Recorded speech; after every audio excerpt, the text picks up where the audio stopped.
brought to you by Davis Law Firm. Dallas' experiment with rookie kicker Brandon Aubrey is working out great so far. On Sunday, Aubrey became the fourth rookie kicker in Cowboys history to make 5 field goals in a game, and the 28-year-old has a fascinating story. He signed with the Cowboys from the USFL with 0 college experience.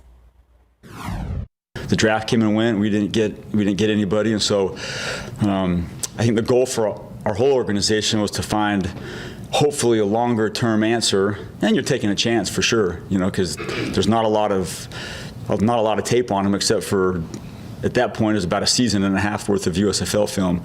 But there's clearly some leg talent there, and we just wanted to see if we could get him into camp and see what it looked like. It really worked out. All right, well, the 9th-ranked Incarnate Word football team has responded to its season-opening loss to UTEP with back-to-back wins. The latest coming against Abilene Christian. Defenses dominated a majority of Saturday's game as the Wildcats and Cardinals found themselves tied at 10 entering the final quarter of the game. QB Zach Calzada helped UIW capture a 2-possession lead in the fourth as the Cardinals marched on to a 27-20 win. I feel like everything's right on schedule for us. It's a lot of new pieces that we have added to this team, so I feel like the chemistry wasn't there at the beginning, and so just working out that game chemistry, off the field chemistry is great, but just knowing we have each other's backs on a day-to-day basis on and off that field is just like very key. So I feel like the more game reps we have, the more we start to click. Brandon Porter there totaled 201 receiving yards and caught the game-winning touchdown in the fourth quarter. The Cardinals host North American University for their home opener this Saturday at 6. I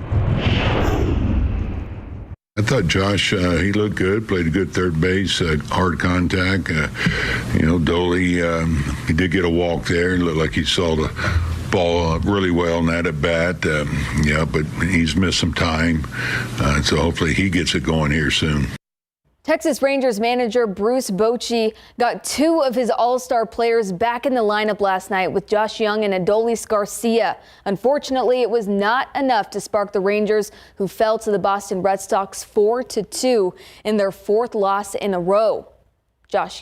Young finished the game 1 for 4 at the plate with a single in the 9th inning.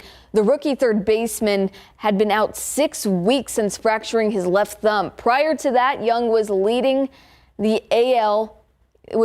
candidate for the AL Rookie of the Year as he led all Major League rookies in homers, RBI, hits, runs, and extra base hits. We'll see if he can help Texas get back in the win column in Game 2 of the series with Boston tonight. Time is running out. It is. Yeah. Quickly. Yeah. Yes. Thanks, Mary. Our KSAT Q&A is coming up next.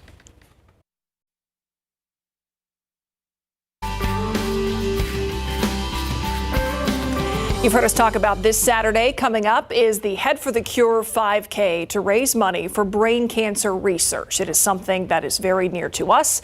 Here at KSAT, it is in honor of our late news director who lost his battle with that disease. But there are so many hopeful stories out there, and that's what we're bringing to you right now because we are joined by DJ Stewart, who is a survivor, a brain cancer survivor who was in the driver's seat, not only in life, but actually right this second, headed from Kansas City, we understand, to San Antonio for the Head for the Cure coming up on Saturday. Tell me a little bit about your story. You've been the subject of a documentary. You were diagnosed with one of the most advanced forms of brain cancer. Yes. So thank you so much for that great introduction. My story starts roughly 4.5 years ago. I was having some weird feelings in my head and was signing insurance paperwork, oddly enough. I had a new job and I had a seizure. I fell out of my chair, found out that I had a golf ball sized tumor right up here, the right side of my brain, and turned out to be a glioblastoma, the most aggressive form of brain cancer there is. They told me I had probably 11 months to live, and here I am 4.5 years later, having turned it all into, honestly, the coolest life I could ever imagine. Has it changed your outlook on life? night and day. Yeah. I've always been a guy that loved life, but now I have just such a different appreciation for every moment and every person that I meet, because now I have more of a voice than I've ever had, and it's a pretty big honor to carry the message I do. I know that you're loading up the RV, you're heading south, you're going to come to leave Kansas City, be in San Antonio for this weekend, and we're excited to actually meet you in person. Talk about the event on Saturday and the importance of events like Head for the Cure that go to brain cancer research.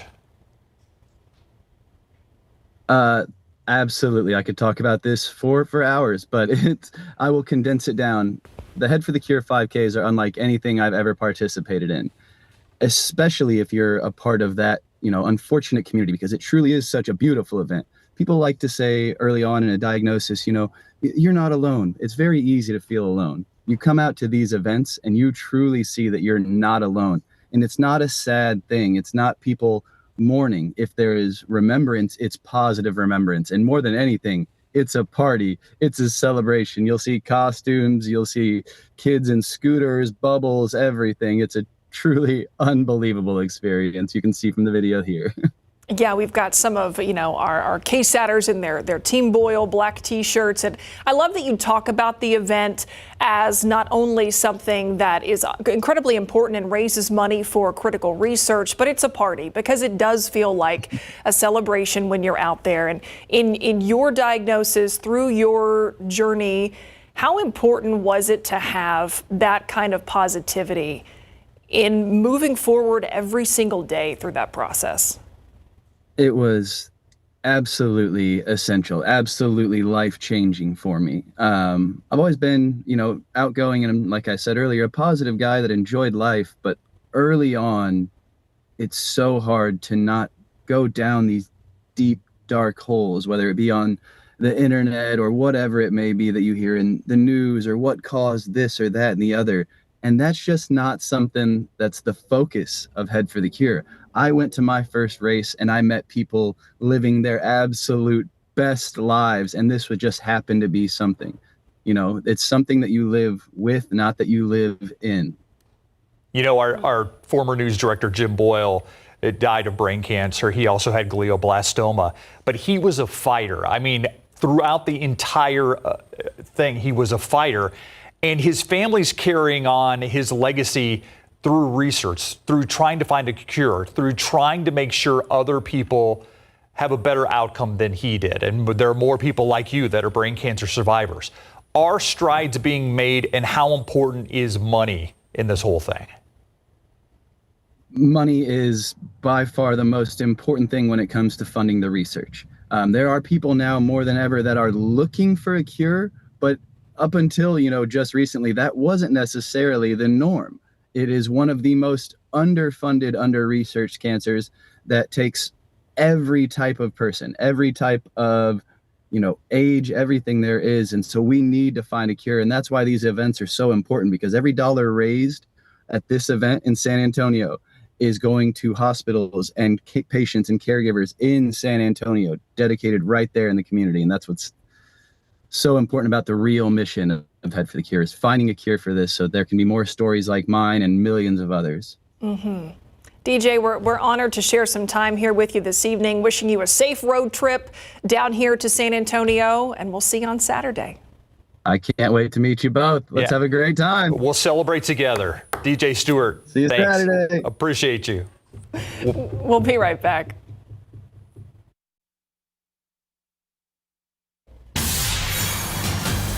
The National Cancer Institute estimates in the United States there will be almost 300,000 new diagnoses of breast cancer just this year. Max Massey sat down with a local survivor who is using her voice to bring support to local families fighting and to raise funds for research to find a cure.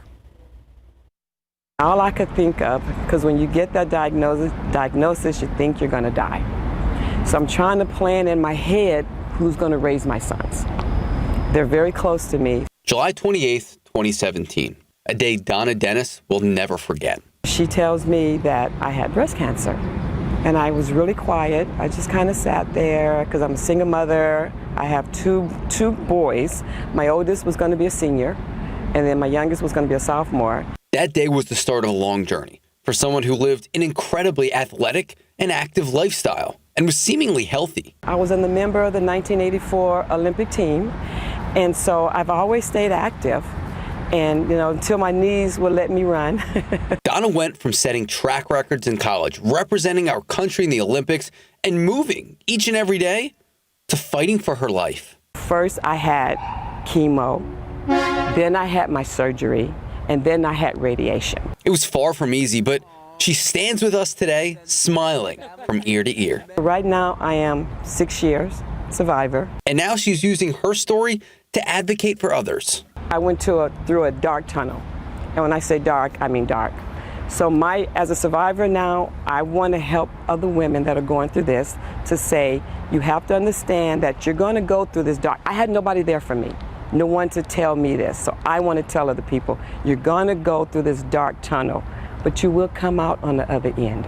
And walking through that tunnel is different for every person and every family. But this year, the Susan G. Komen Foundation, they are back here in San Antonio, and they're back in full force working to help our community. Now we're back here, and we are having a full production walk on October 8th at the Shops at La Cantera. This year's 2023 Komen San Antonio More Than Pink Walk, well, it hopes to raise more than $150,000. It goes to research, to patient care, and public policy. So we do kind of have a 360 approach with the way we are kind of handling breast cancer. The walk will raise money, fund research, and bring support for fighters like Donna.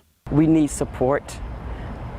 Everyone needs support. Women that are going through the journey, women that have went through the journey, and unfortunately, we all can probably say we know someone who has had breast cancer. Max Massey, KSAT12 News. Awesome to see so many stories of survivors. Yeah, let's take a live look outside with live cam right now. 94 degrees. We have an eclipse coming up. Yes, we do, and we're going to jump into that in more detail. detail. Not a total eclipse of the heart. It's an autumnal. It's the annular eclipse of the heart. You'll still find a way to sing, they go. Right? Yeah, of course. Next several weeks, everybody. Let's just get it all out of the way. Keep it coming. Turn around. Yeah, yep. Every now and then. Illinois, 95 right now will be 87 at 9 o'clock, midnight 81. Tomorrow morning we start the day in the low to mid 70s. We'll be back to show you the map of the eclipse, where it's going to hit and when it's going to be here, when we'll notice it around San Antonio, and just more on it in just a bit, along with a tropical update and Nigel in the Atlantic.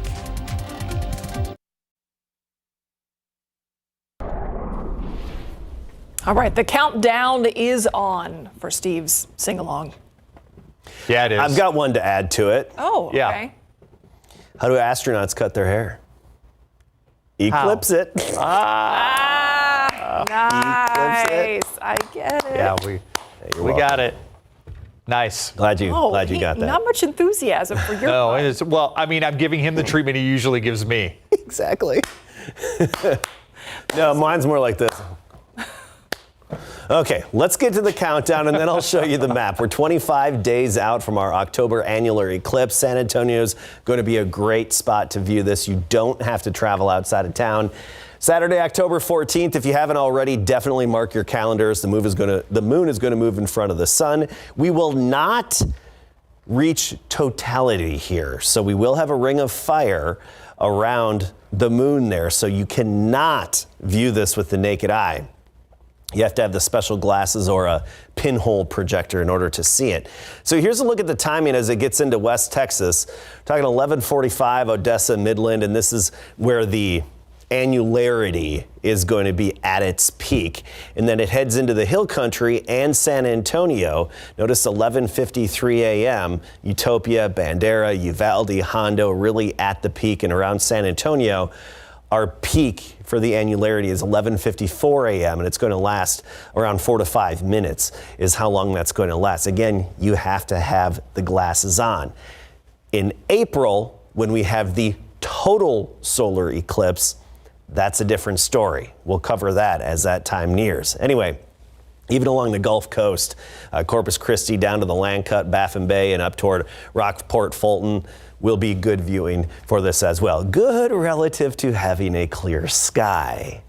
That's the caveat. You know, we've had so much drought and sunny, dry days. Watch October 14th finally bring some clouds or something, right? The timing. I wouldn't mind some rain, but I really want to see that annular eclipse in its fullest. So that'll be that Saturday morning, and it's going to start around 10:20 a.m. Anyway, we'll have much more details. We have more on our website, and we'll get more into it in the days ahead. Want to talk about the tropics. A little upward disturbance coming together here just east of Florida, 30% chance of developing into a tropical cyclone. We have a 70% chance of this wave that's coming off of Africa and moving into the central Atlantic. And we have Nigel in the Atlantic here. In the central Atlantic, far east of Bermuda. Big eye with this system, at least especially earlier today. Category 2 max sustained winds of 100 miles per hour, gusting up to 120. That's, of course, around the eye wall. This is moving north and then arcing off to the east, weakening as it heads into the cooler waters farther north in the Atlantic. Our rain chances around here, the rain's going to be hard to come by. But Sunday and Monday, we have a 20% chance, so isolated in nature with the weak boundary that's going to drop into central Texas. 92 in Bandera, 96 Stinson, 95 San Antonio International, most of Texas in the 90s. Not just us, but even up the plains, we were hitting 90 degrees. Pierce, South Dakota, and North Platte earlier today at 90, now at 88. So the heat is spreading northward. Obviously, it's not as hot, but 5 degrees lower than us. 75 degrees in the morning tomorrow. That's at sunrise. Noon, we're at 90, then 97 the high. Overall, we'll be in the 70s in the morning with the exception of the hill country, some 60s. And then most of us well into the 90s, even just briefly hitting 100 potentially on the south side of town, Elmendorf, La Jolla, Von Army, and out toward Del Rio. But we do think officially, and for most of us, we'll be well into the 90s for highs, 96, 97 in the days ahead. By the way, the fall equinox is on Saturday, early in the morning, shortly before 2 a.m. Okay, thanks, Adam. The Buzz coming up next. In the Buzz today, an auction of the possessions of Freddie Mercury, the late frontman of the band Queen, brought in more than $50 million. The biggest sale of the evening was that, a Yamaha baby grand piano, which went for $2.2 million. Yeah, this isn't just any piano, though. It was used to compose some of Queen's biggest hits, including Bohemian Rhapsody. Another big sale, handwritten lyrics for that epic song went for $1.7 million. Wow. Yeah, it's a high note. Crayola is known for its multicolored crayons. Well, now the company also wants to be known for its colorful flower selection.